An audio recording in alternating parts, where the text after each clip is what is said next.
Laura, you're all set on attendance? Laura, attendance all set? Just Pat, is that right? Milligan? Pat and Ava. Right, I knew Ava, yeah. Yep. No adjustments. I'd entertain a motion to accept the January 27th, 2022 regular school board meeting minutes. Motion by Phoebe, second by Robin. Any errors, omissions, comments? Seeing none, roll call, please. Robin? Yes. Doug? Yes. John? Yes. Lynn? Yes. Andrew? Yes. Lena? Yes. Elaine? Yes. Steve? Abstain. Joel?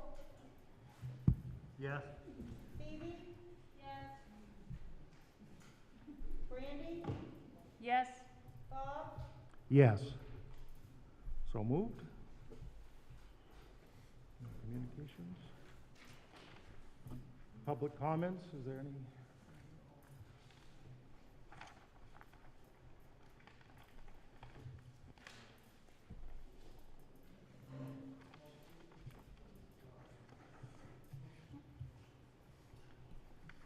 Those that are speaking on the tennis courts, we're going to wait until we talk about budget at that point in time, if that's okay with you.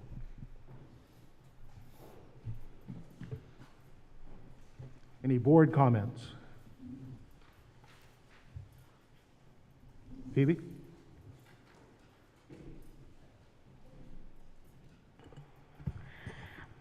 I just wanted to say that our staff has been doing a fantastic job at all of the buildings, and I just wanted to let them know that they are noticed, they are appreciated.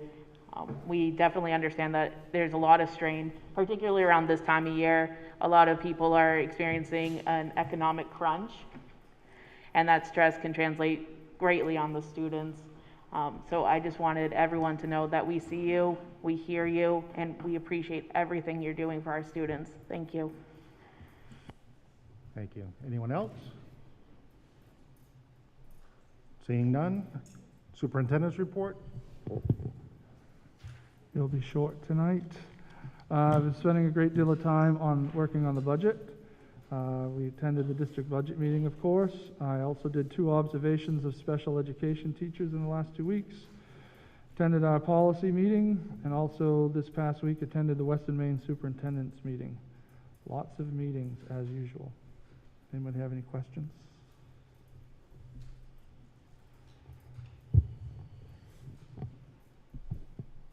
Okay, on to administrator reports. TJ.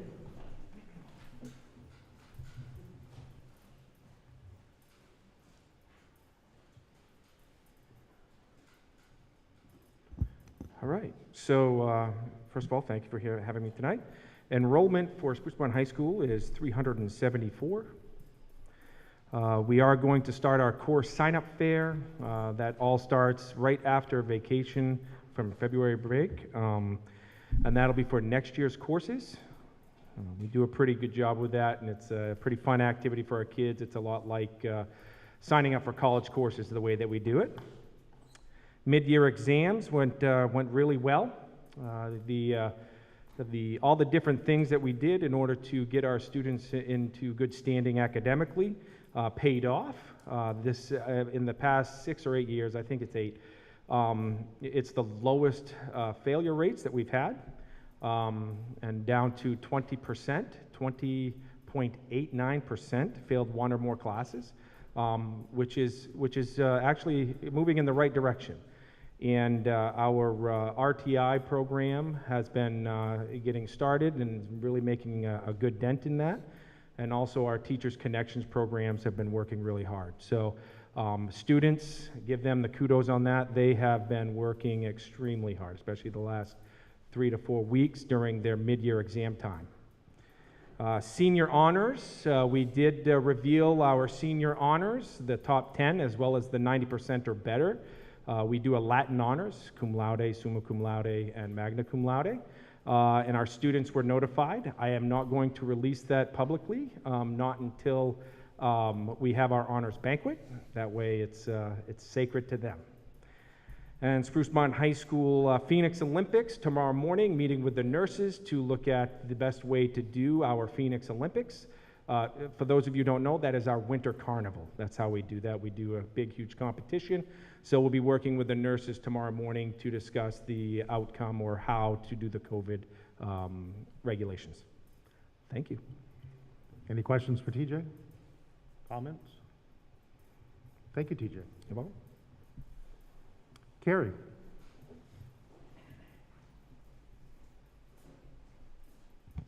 Good evening.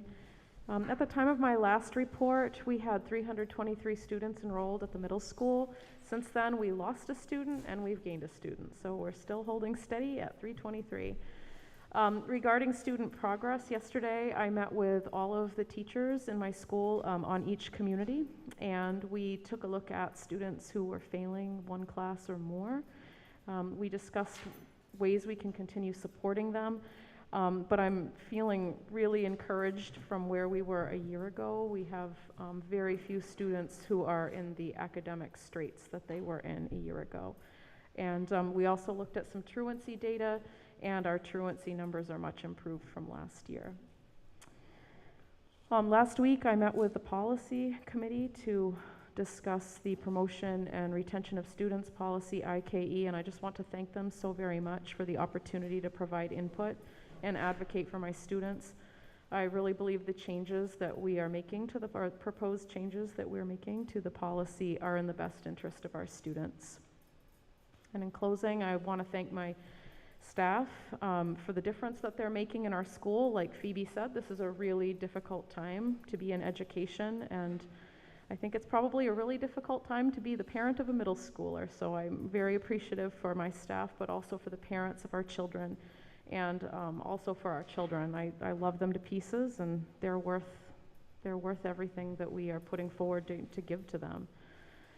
So unless you have questions for me, that's all I've got tonight. Questions for Phoebe?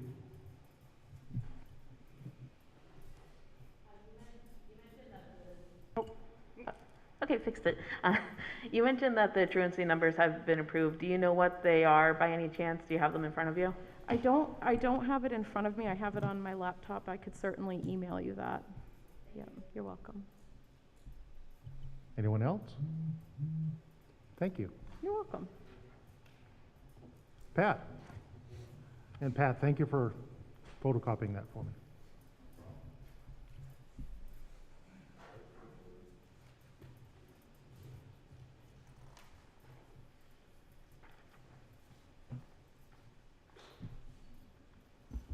Good evening.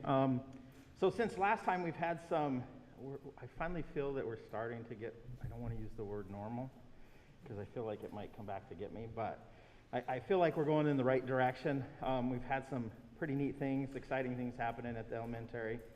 The first thing is we had two teachers, Sarah Dyer and Emily Thibodeau, who both, they were rewarded a total of $1,500 from JMG for a STEM grant that they got.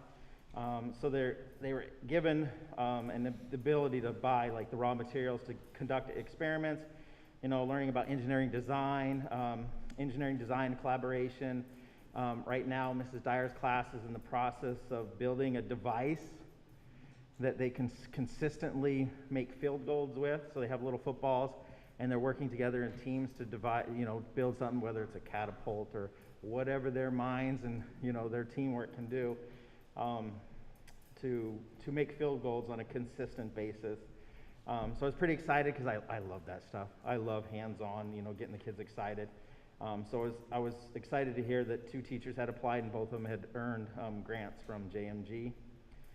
I think Chris may have started this a few years ago, but we had the NED show. We were actually able to bring that NED show back in, which is talking all about that growth mindset and, letting kids know that it's okay that you struggle and it's okay that you can't do it right now. But with that growth mindset, we're always going to move forward, whether it's 1% each day.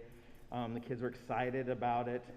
With the NED show comes the yo-yos. because they teach it through yo-yos and practicing. But we sold, they like to see us sell like $1,400 worth of yo-yos so that it pays for it. They don't charge us if we don't, but we actually sold $2,800 and they gave us 10%. So we also, it became a fundraiser for us. So that was good to start building that growth mindset, especially, you know, to let kids know that it's okay that it's to struggle, that we're there to help them get through it. So that was great. The other thing that we brought back is Doug Saunders. Doug Saunders has come in and is working with our 5th graders, you know, as they get older and they're maturing and they're going to middle school. So they've been working on healthy relationships. He's coming in right now and working with 3 of our classrooms for the next 6 weeks, and then he'll do the next 3 classrooms. You know, and he's focusing on basically helping kids build empathy, you know, identifying supports, who they can use for supports, and resources, and also helping them identify the risks and factors linked with harmful behaviors. Just trying to give them the skills that they're going to need as they get older, and the challenges that they're going to face to build those relationships to keep them moving forward in a positive way. So that was good to get that back going. The other thing is 4th grade built sleds, and they worked together in teams to design and learn how to break big projects into little steps. Also to evaluate their sleds, you know, what worked, what didn't work.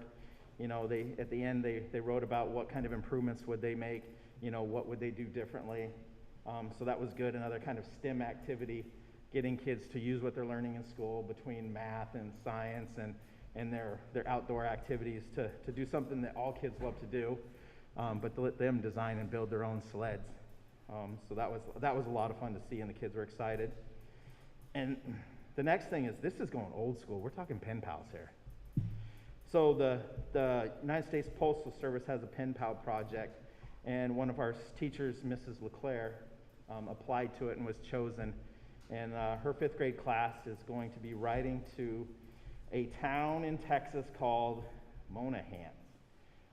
So that's up and running. She's waiting to get the initial start package, and they'll be writing about, you know, what's happening in Maine, and the kids will be able to learn, you know, what's life like for kids in Maine versus what's life like for kids in Texas. So that's pretty neat, having lived part of my life in Texas and now being in Maine. There's a lot of differences. And the last thing, school numbers, I think are steady from last time, 314. And that is all I have. Questions, comments? Lynn? A couple of congratulatory letters. Yep. Could you send me the wording on the grant Yep. that was received? I copied it from JMG, but Yep. and the names, Yep. and then somebody that was approved for. The pen pal? Yep, I can do that. Yep, I can do that. Just a reminder to the board, we need to use the microphones. Hard to hear. Elaine? Thank you for that warning. Pen pal, old stuff, really old stuff. I think many of us who've been sitting on the board remember maybe being a pen pal. But what a wonderful way to utilize writing skills that they have and content that they're doing, Yep. and make it more than just, okay, for today we're writing about, this is meaningful because it also builds relationships and they share what they know and compare and contrast. And so I just applaud that move. It's a great I thing. think it's going to be great because, you know, kids from Maine, kids from Texas. Oh, yeah. 2 different areas, but they're very similar. It's writing with kids are kids. It's writing with a real, totally Yeah. different purpose than we've had the opportunity. So that's great. Yeah, Thank I'm you. excited about it. Anyone else? Thank you, Pat. Thank you. Sherry, you have a question?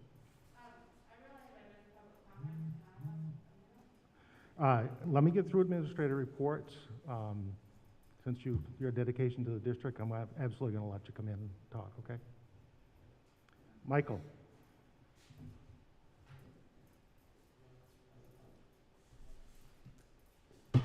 Good evening. Just want to talk about a few things that's happening at the primary school over the past month. February is National Kindness Month, so we're doing a lot of kindness activities at our school. One thing we're doing is we have this kindness calendar that all the kids have in their classrooms, and they have a goal every day that they're trying to complete a task that I give them every morning. So it could be to say hello to a friend, ask somebody new to play with outside, clean up a mess without asking, smile at everyone you see, which is hard with our mask.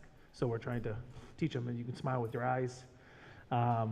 We're trying to do 100 random acts of kindness also, so the kids have hearts where they write down a random act of kindness they did, and we're building a big bulletin board around Phoebe, our phoenix. And then February 17th is actually National Random Acts of Kindness Day, and we have different activities we have planned for that day. Tomorrow actually is probably the biggest day of the school year for our students. It's the 100th day of school. So we've been in school 100 days, so I've survived my first 100 days, so I think that's a plus. So we have a bunch of different activities that they're doing. One of the big ones the kids are looking forward to is dressing up like they're 100 years old. We had one of our kindergarten students thought that was today, so they came to school today all dressed up. Little girl, nice dress, pearls on, all ready, glasses, all ready to go, but so she's gonna wear it again tomorrow. Then finally is we finished up our mid-year assessments. So we finished up all of our assessments with our really great reading. So that deals with a lot of the phonological awareness. These students, can they segment words, blend words together, phoneme sounds. We also finished up our Faunus and Pinnell benchmark reading assessments on our students. And then we just finished up all of our makeups with our NUIA winter assessments also. That's all for me. Any questions, comments? Thank you, Michael. Thank you. I know it says Sherry here, but she's actually at a hockey game for her son, so she and Tina switched. Tina was supposed to be next week. She's going to be tonight. Thank you for that switch, too. Good evening. Okay, I got to put these on now. So in 504 World, all of the March meetings are scheduled, and I'll be working on scheduling all of the April meetings coming right up in the next week. We are actively serving 18 cases at the K-5 level, K-5, and 49 cases at the 6-12 level for a total of 67 active cases. We have, because we have kids who maybe are in different learning environments this year. We have some inactive right now, so they're kind of like waiting in the wings in case they come back, but those are our active ones. 504 referrals and transfers have actually been fairly active this year. We've had 9 transfers in, but we've had 8 transfers out, so to this halfway point in the year, so that's pretty much null. We've picked up 5 additional students to date this year with referrals. We have 2 more referral meetings scheduled in the next coming weeks. And there are still 5 referral packets that I've sent out, but I'm waiting for them to come back. So there's a lot of activity for halfway in the year for a small group of folks. So that's a lot. On the special ed consulting part, just keeping up with the ongoing communication with the Maine Department of Ed regarding the status of our local entitlement grant. We've been providing them with the additional information that they needed in order for us to get some things taken care of with demonstrating our maintenance of effort for spending and just reviewing the expenditures so that we can get that report into them. Working with Sherry Parker as she transitions into the director position has really been a pleasure. She's doing a great job. She's actively identifying priorities and planning how to address for needs and just really forward thinking with that. So that's been a real pleasure to watch her do that. We're working collaboratively on some key cases and engaging in those ongoing discussions for staff needs, student needs, programming needs, and of course lots of discussions about budget lately because 'tis the season. And so that's it for my report tonight. Unless you have Questions or any comments? questions. For Tina? Thank you. You're welcome. Thank you for letting me do this tonight. I really didn't have much to say, so I'm going to turn my time over to Sherry. For those who don't know, Sherry's a former board member. Glad to have her back. For those who don't know me, I'm Sherry Willett. As Bob said, I spent 6 years on the board and in your shoes. So I have a couple of things I'd like to talk about tonight, if I could. The first is these. I have young nieces and nephews in the district, and as I watch them, sorry, they won't stay on. As I watch them progress through school and try to navigate the world, I see them struggling more and more every day. For 2 years, we've heard, listen to the science, listen to the science, listen to the science. But we haven't. The science is this. Less than 700 children under the age of 18 have died from the coronavirus. Most of those children had serious ailments such as leukemia. That is science. These kids are not going to die from the coronavirus. I'm not saying they won't get it and won't be sick, but they get the flu, they get a cold, they get chickenpox, they get other ailments, and we don't lock them down. We don't take their faces away. Kids learn how to read people's faces, particularly teachers. All these kids have never seen a teacher smile when they do something well, or frown when they misbehave. They haven't seen that. They don't know how to read it. I saw one kid and he said, I don't even know what my teacher looks like other than her eyes. That's the saddest thing I've ever heard. Why are we doing that to these children in this day and age? If we're going to listen to the science, let's listen to the science. Get rid of the masks and let these kids go back to normal. They missed out on proms, they missed out on dances, they missed out on so much because we've locked them away. It's time to get back to normal. I understand that people are afraid, but it's time to stop being afraid. So that's my soapbox on that. And here comes one that you knew was coming, the budget. $1.43 million. Really, guys? Come on. After 2 years of businesses being locked down, and I can tell you I own a business in town. I have older clients that come into me and say, I don't know how I'm going to pay my taxes. It's a choice between me buying pills or paying my taxes. I know, I get it. My business is now just starting to recover after 2 years. We can't have a $1.4 million increase. There are places that can be cut, and you know it, and so do I. The quote that I saw, in the paper was that it's the equivalent of 15 teachers. Well, I'm sorry. You say, I'm sorry. Well, I'm sorry isn't good enough anymore. That mill is not going to last forever. 2 years, maybe 3. And then it's gone. And then where are we? We're going to be cutting more than 5 teachers or 10 teachers because we'll have no school. There are ways that can be cut, and if you are seriously interested, I'll stick around after the meeting and talk to you about them, but we need to cut. Thank you. I appreciate your time. Thank you.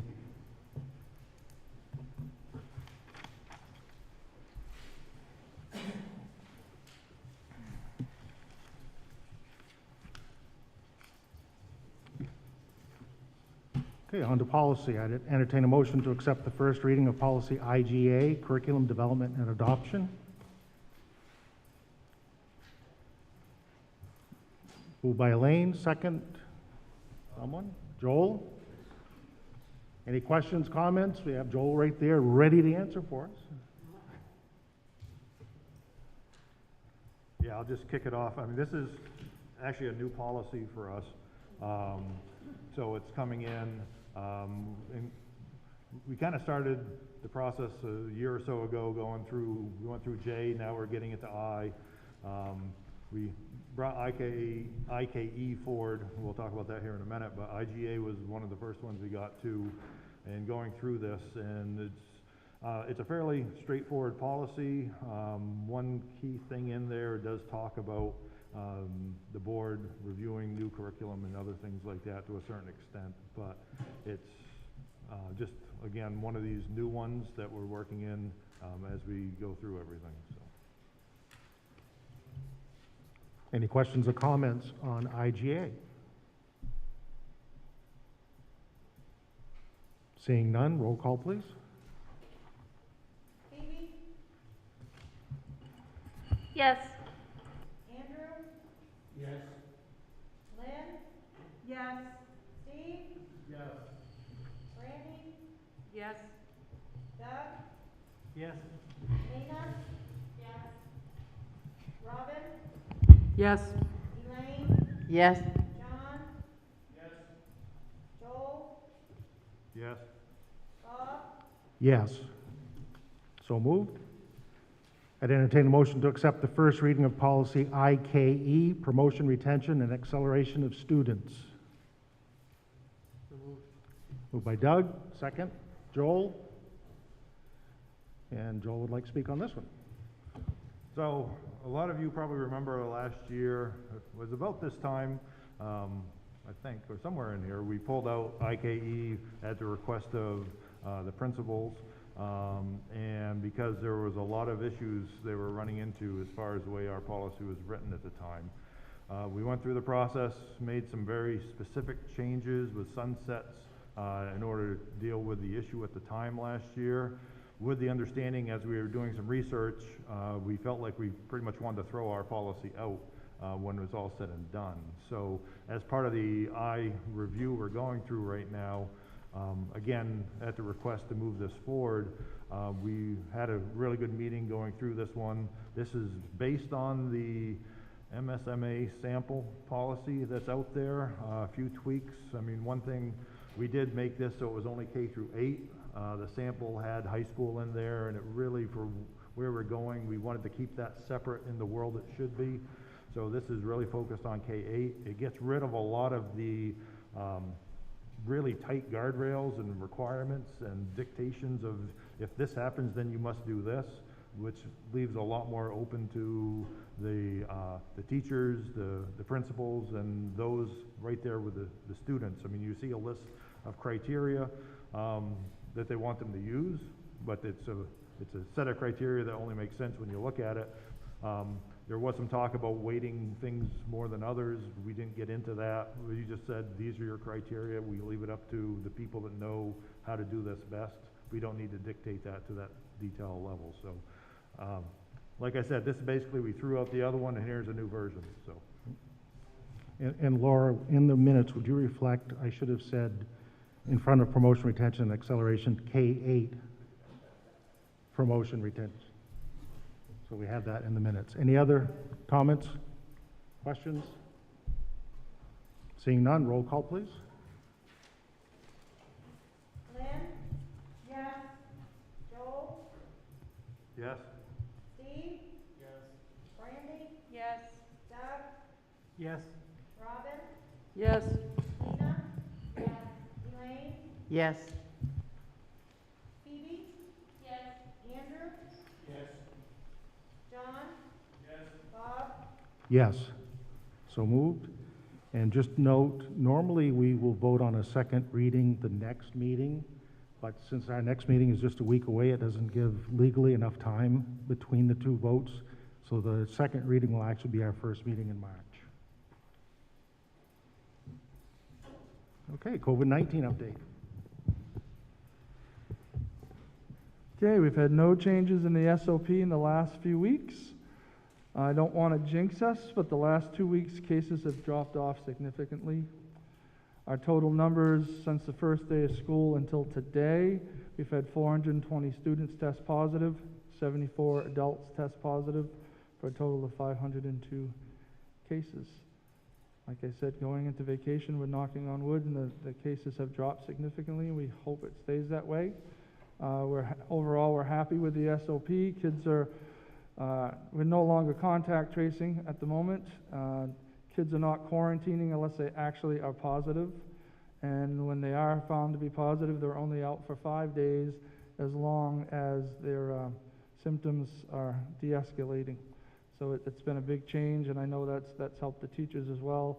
I've looked at attendance the last 2 weeks, and it's been our best attendance probably the last 2.5 years.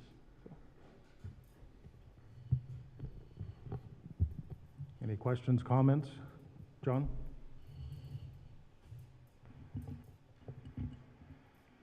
I was just wondering with other states along the seaboard dropping their requirements, have you heard anything from the Maine CDC or the Department of Education about that possibility? I know I had a superintendent's meeting with Western Maine superintendents yesterday. The regional presidents were going to meet with Dr. Shaw today. I haven't heard what the outcome is. They didn't seem overly positive going in because of what they had done with the last SOP and tied all the changes to making sure that people are wearing masks, but the superintendents are hoping. So hopefully we'll hear something the next day or two, because I know they were meeting with him today. Anyone else? Okay. FY23 budget and review, revenue review. Okay, we'll go through the revenue first, because that's one of the things we didn't get to the other day. You guys should all have a sheet in front of you with a big red streak down the middle. Then we will talk about the proposal putting on a separate warrant for the tennis courts, and we have some people that want to speak tonight to that.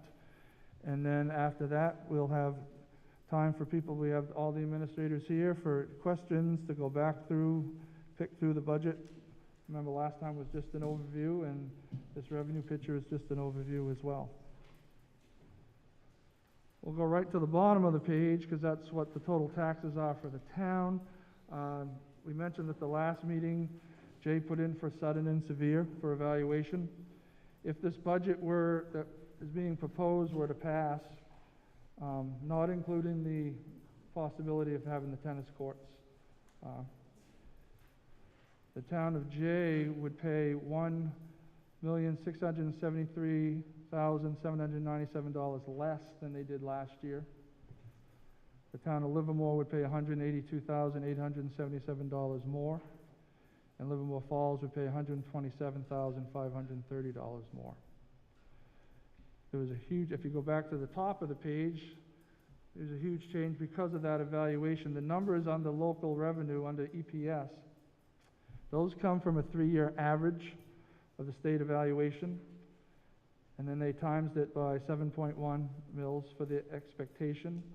You'll notice everybody's requirement there dropped from last year, and part of that is because last year all of it was multiplied by 7.26. That was one of the things that the state tried to do overall. It had nothing to do with Jay's evaluation. It had to do with everybody's evaluation across the state and COVID, and they figured that was a way to help. So they changed that, so it mean it was less for people to pay in order to meet their EPS requirements. If you drop down to the additional local, that is based on first RSU73 bylaws say that we have to use last year's state evaluation, whereas in the EPS, in the 279 formula, they do the 3-year average. For us, when it comes to this number, for additional local, we have to follow what it says in the bylaws, and we go by the 2021 state evaluation. And of course, Jay's has changed. All three went up a little bit in that area, but overall, the local revenue, what we're requiring, is down 1.3 million. Because of the changes in the local revenue and what's going on in this area, we received $2,665,843 more from the state. They're actually paying around 69% of their share instead of the 55 they originally had promised. You then drop down to the cash balance. Remember, as a school district, we're allowed to keep 3%. Anything over 3%, we can have in an undesignated balance, but needs to be spent over the next 3 years. Or, as I recommended last time at the meeting, if we wanted to put a capital reserve together, we could take money from that and put it in the capital reserve, and that could only be spent in that area. If you drop down to the general fund, it says that the decreases and the increases, and then it talks about food service, asking for $60,000 per town. That's $20,000 less than last year per town. And then the adult ed is asking for the same as $66,000. So overall, we're in decent shape. But like I said, this is just a proposal that we've put forth. It does not include the tennis courts. It does not include any cuts that we might make. If it were to pass the way it is, not including the tennis courts, Livermore's mill rate would go up 0.83, so $83 per $100,000 home, or $166 per $200,000 home. Livermore Falls would go up $73 per $100,000 home, or $146 for a $200,000 home. Jays would stay at zero. I can't predict what the town of Jay will do for your taxes based on the fact that they have to pay in less than $1.6 million, but that's up to the town of Jay with what they would do.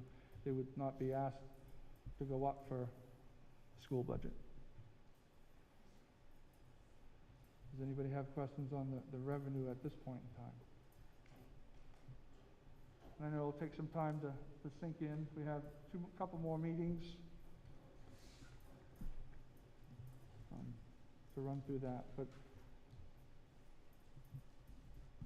there's a better picture than we thought it might be.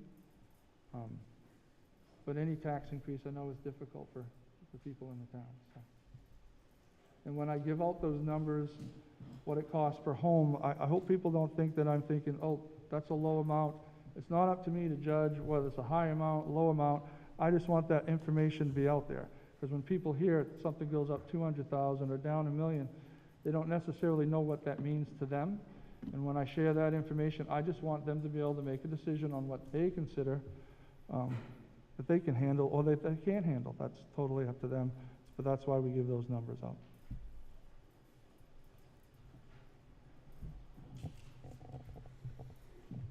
Any questions for Scott? Okay. Let's move to tennis courts. We'll start with Deb.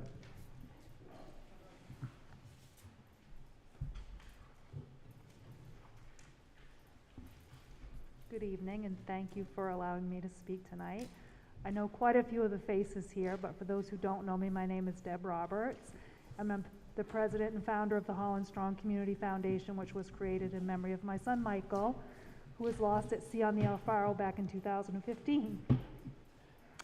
We are currently working in collaboration with RSU73 on trying to find grant funding and in-kind donations and such to rebuild and renovate the tennis courts out here that have been obsolete and unusable for 10, 12 years. I'm not sure how long it's been, but I know it's 10 plus.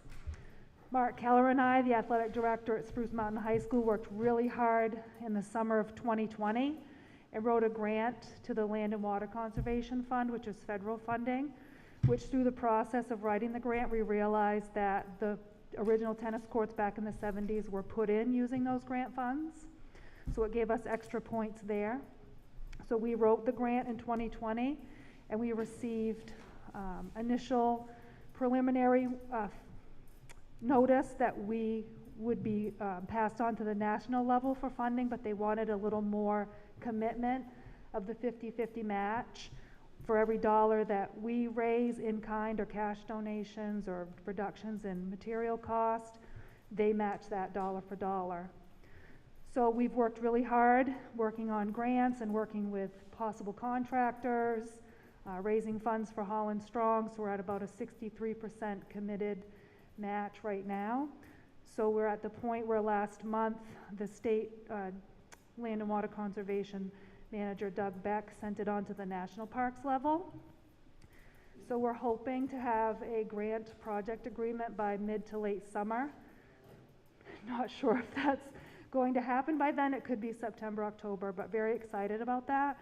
So the total estimated project right now budget is around $413,000. As we all know, that is very flexible with the economy and things that are going on, but we ran those by folks who do this work all the time, and we just reran the numbers just before Doug submitted it to the national level, so that's where we're at.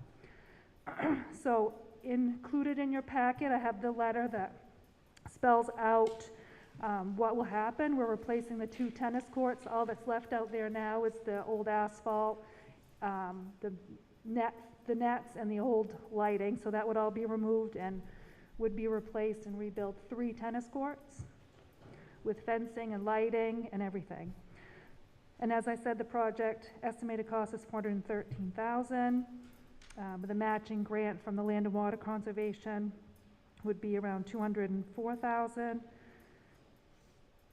So as I said, we have 63% committed in match, and so we're here to ask tonight the Board of Directors to put a separate warrant article on your budget this year, asking for the communities of Jay, Livermore, and Livermore Falls to raise $45,000, which would be a little over 10% of the cost of the entire project, and would get you 3 new tennis courts for physical education, for the high school tennis teams that have to play up in Wilton now at Kennewatha Park. You have to pay in order for that to happen.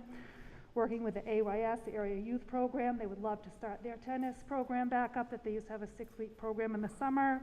Talking to Robin Raymond in adult education about doing something for the seniors. So we're really looking at trying to do something for this community that has been struggling and hasn't had these tennis courts for a long time. It's a lifelong sport, and I really think it would be a good boost for the community. We've worked really hard on it, and I would love to see it in memory of my son. Any questions? We miss him as well. Lynn?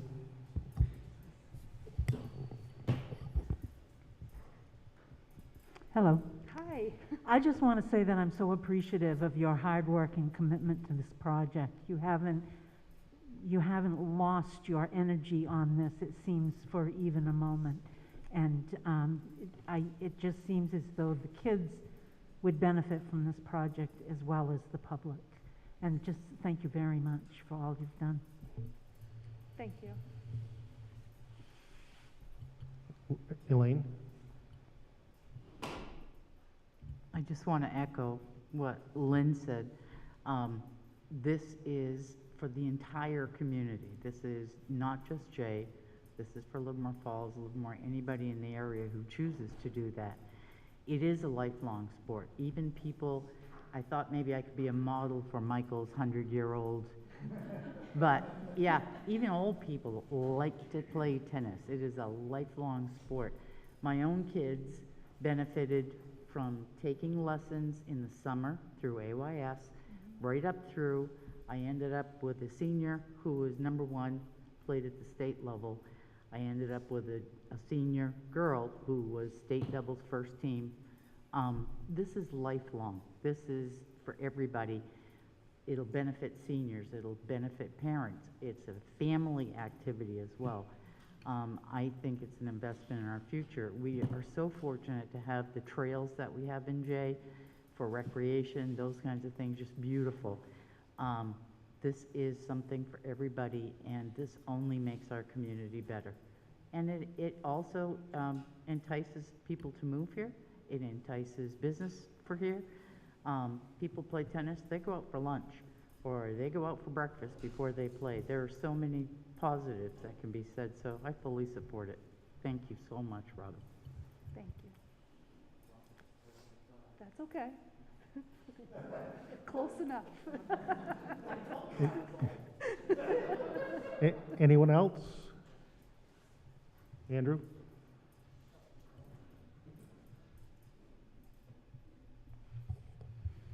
I noticed Elaine was pointing at me every time she was mentioning seniors, so I guess I have to support this project as well.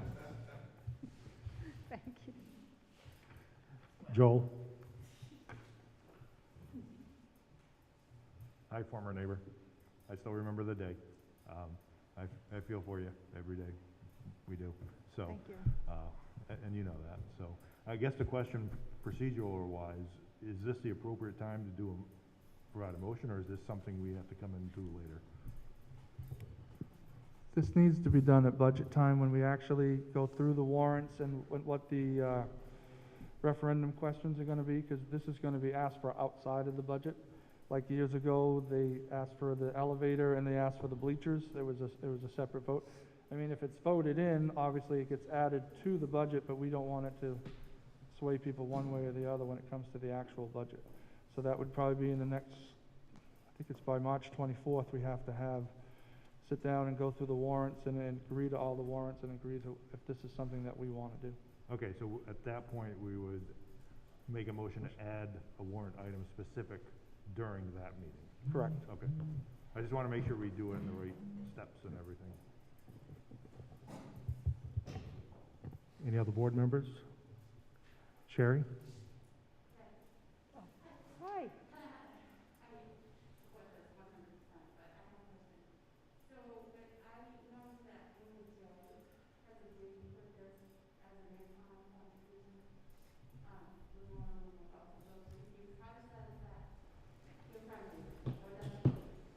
We just have to find those funds somewhere else.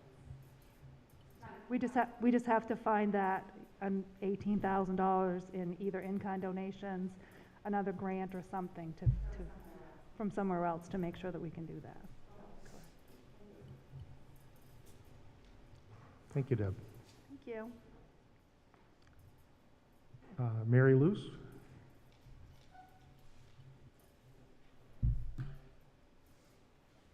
Well, first of all, you should never follow Deb Holland. Right? Like spot on. But I have the privilege of being the Spruce Mountain girls tennis coach, and actually I coach the boys for a couple of years, so I've been doing it since 2012. As oftentimes, because my children are on there, I'm just sort of the backup coach, because your coach is, going on for a master's degree, so I fill in every now and then. But last year, we just had such a great season, and I know TJ could certainly speak to this, but we have a robust, for not having tennis courts in our community, we still have awesome team, and we went right up to, we were second in our division, and I think that was pretty cool.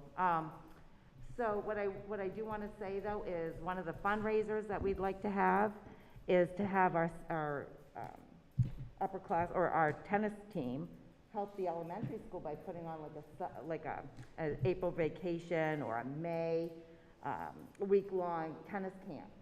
So we had that all planned out, like buying T-shirts and having kids. It was going to be our fundraiser, and it was also giving back to the community. But by the time we set that up, Kennewater is our primary tennis court, and they had already obligated it to other people who coach and people pay them for lessons.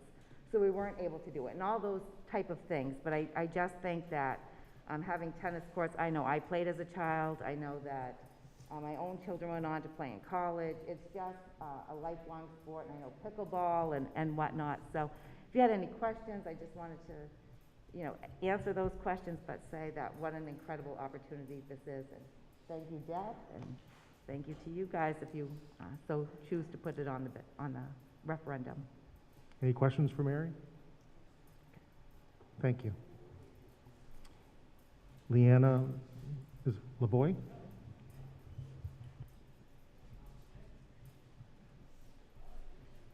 Hello, everyone. My name is Leanna Lavoie. This is the first time I've ever been to a school board meeting. A little overwhelming, but I'm excited to be here.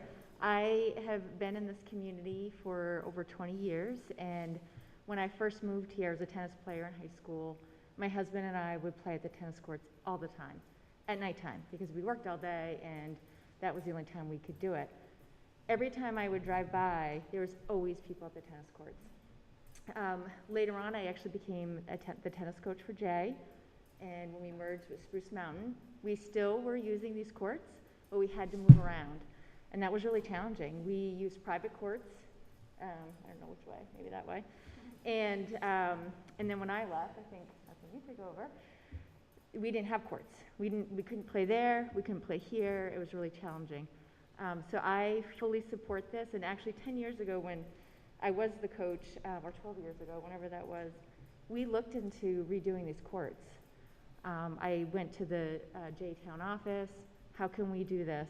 Back then it was, my estimates were like 200,000, it's obviously doubled, which is not surprising. But it's just really an opportunity, it's an attraction to the community. It's so healthy for our kids to get out there, the older people as well, like everyone has mentioned. I feel like everyone here is really supportive, and only $45,000 out of $400,000, really it's a no-brainer to me. And I just really hope that everyone here supports this. So I guess that's all I have to say. Any questions? Any questions? Thank you.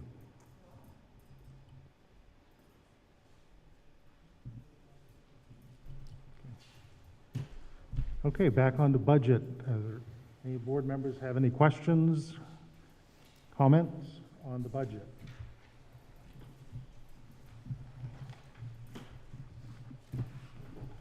I know you had a chance to look at some of the stuff that Joel sent out and was able to have enough Excedrin to take care of the headache.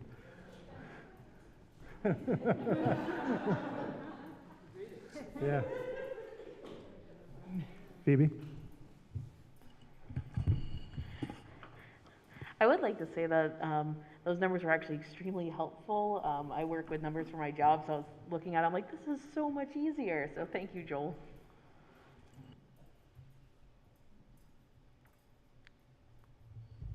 Doug?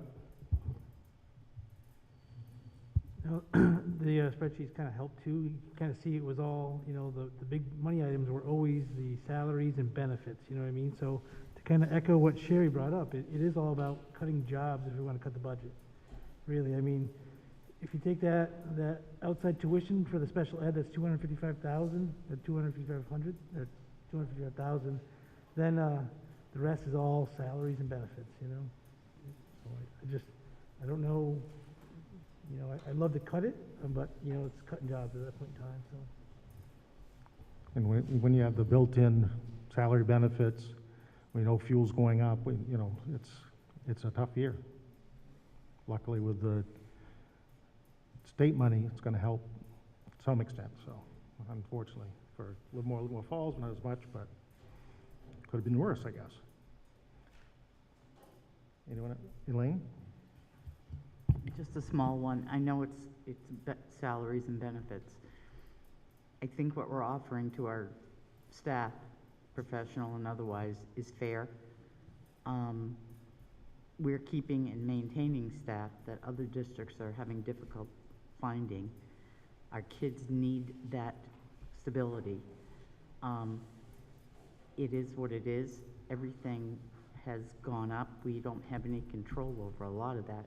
But I think having those benefits and keeping staff and attracting staff, quality staff, when so many are leaving education, it's plus for us. Just saying. Joel? I think Doug might have asked a question last go around, but electricity, it's a world I love living in. But a question I got, I was trying to think back, did we bake in some expectation for the solar credits into the budget we had for this year? Not at this time, because we're not exactly sure. Well, no, I'm talking the current budget, not the future one. Okay, so we hadn't built it into the current one either. Okay, so it's not in either of these at this point, okay.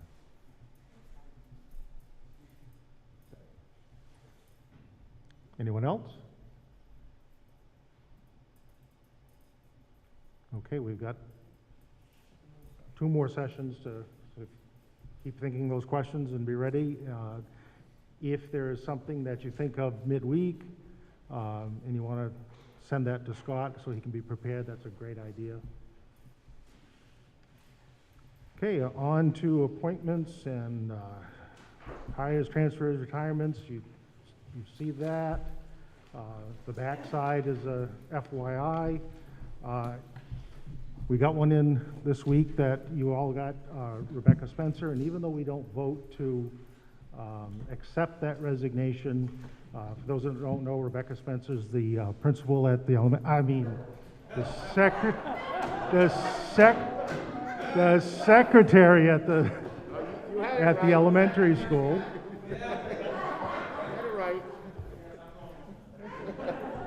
The secretary at the elementary school, and we will definitely miss her and regret that she's moving on, but happy for her that she's going to a new phase of her life.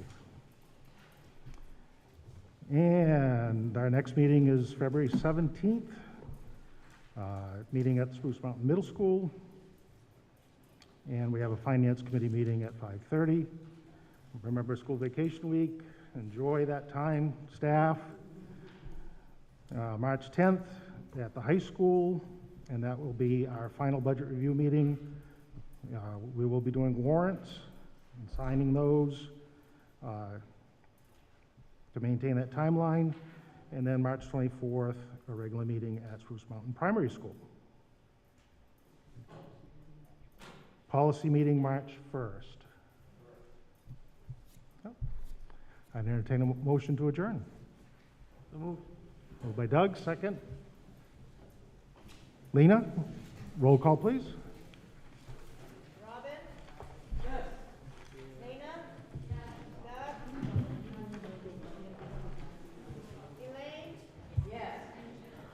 Randy? Yes. John? Steve? Lynn? Yes. Joel? Yes. Phoebe? Yes. Yes. We are adjourned.